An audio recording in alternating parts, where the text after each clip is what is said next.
Kids, now we have beautiful scenery. First, observe the given 5 shapes and their colors. Now, trace the scenery on the dotted lines.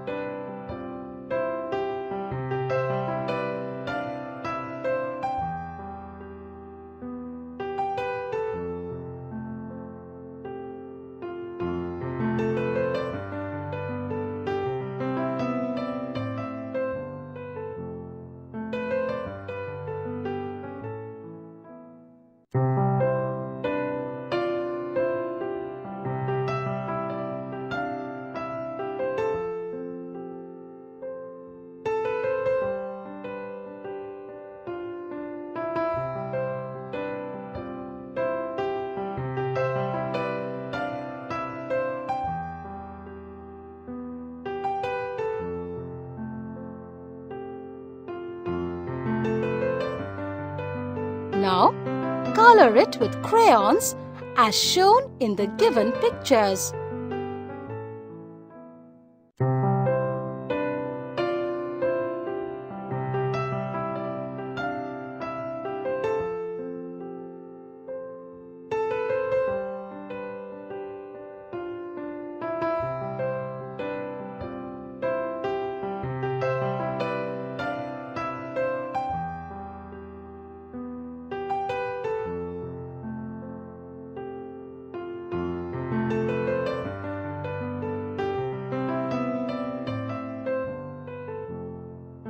Kids, now your scenery is ready.